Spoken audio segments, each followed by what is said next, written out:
નર્મદામાં ગૌશાળા ચલાવતા રાજ્ય કક્ષાના શ્રેષ્ઠ પશુ ગોપાલક વિજેતા રાજેશ વસાવા દ્વારા ગણેશ ઉત્સવને લઈને ગણેશજીની મૂર્તિઓ ગીરના ગાયની છાણથી બનાવવામાં આવી રહી છે। ગણેશ ચતુર્થી નજીક આવતા ગણેશ ભક્તો અને ગણેશ આયોજકોમાં ભારે ઉત્સાહ જોવા મળી રહ્યો છે। લોકોમાં પર્યાવરણ પ્રત્યે જાગૃતિ આવે છે, જેને કારણે ક્રમશઃ પીઓપીની મૂર્તિઓનું ચલણ ધીરે ધીરે ઘટી રહ્યું છે અને હવે લોકો માટીની મૂર્તિઓ પાણીમાં ઓગળી જતી હોવાથી માટીની મૂર્તિ તરફ વળ્યા છે।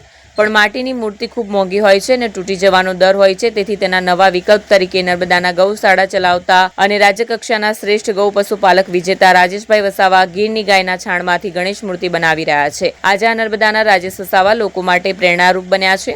આનો મોટો ફાયદો એ છે કે એક પ્રકારના ઝાડના રસ સાથે ભેળવી ગાયના છાણમાંથી બનાવેલી મૂર્તિ 100% ઇકો ફ્રેન્ડલી મૂર્તિ છે। વજનમાં ખૂબ જ હલકી, લઈ જવામાં સરળતા, મૂર્તિનું કદ બહુ મોટું નથી, 1 થી 1.5 ફૂટની। આ વખતે રાજેશભાઈએ 5000 જેટલી મૂર્તિઓ બનાવી છે, જે ચપોચપ ઉપડી જાય છે। હાલ તેમના નિવાસ સ્થાનેથી ઓર્ડર આપેલ મૂર્તિઓનું ધૂમ વેચાણ થઈ રહ્યું છે। રાજેશભાઈના જણાવ્યા અનુસાર ગાયના છાણમાંથી બનાવેલ મૂર્તિ નદીમાં વિસર્જન કરવાની જરૂર નથી, પણ ઘરમાં જ ડોલમાં વિસર્જિત કરવાથી પાણીમાં સહેલાઈથી ઓગળી જાય છે।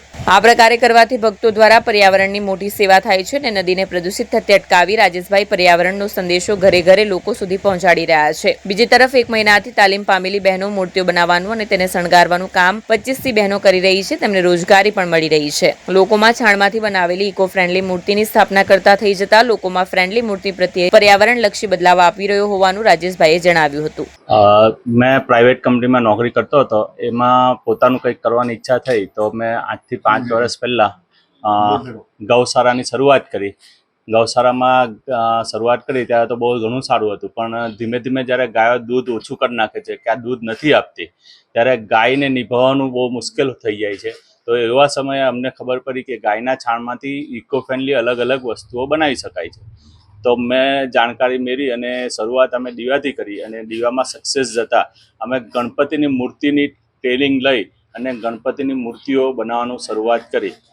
તો ધીમે ધીમે શરૂઆત કરતાં અમને સક્સેસફુલ મળી। છેલ્લા 4 વર્ષથી અમે ગણપતિની મૂર્તિઓ બનાવીએ છીએ। તાજા છાણને એને અમે સૂકવી પાવડર બનાવી અને અંદર ગુવારગમ પાવડર નાખી અને આ ટાઈપની અમે ગાયના છાણમાંથી મૂર્તિઓ બનાવીએ છીએ।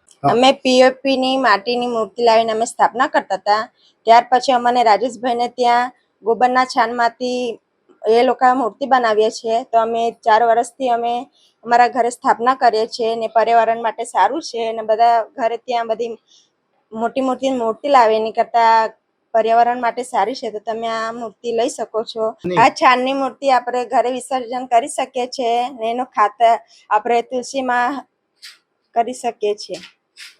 આ પાણી આપણે તુલસીમાં ને કોઈ પણ છોડમાં ઉપયોગી થઈ શકે છે। આ છાણમાં બનાવેલી મૂર્તિ તમે સૌ બેસાડો તો સારું।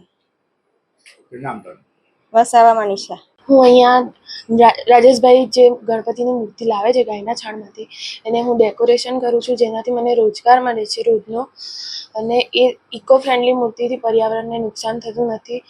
આ મૂર્તિ ખૂબ સારી છે અને સસ્તામાં મળી શકે છે। આ પીઓપીની મૂર્તિ જેવો પર્યાવરણને નુકસાન થતું નથી।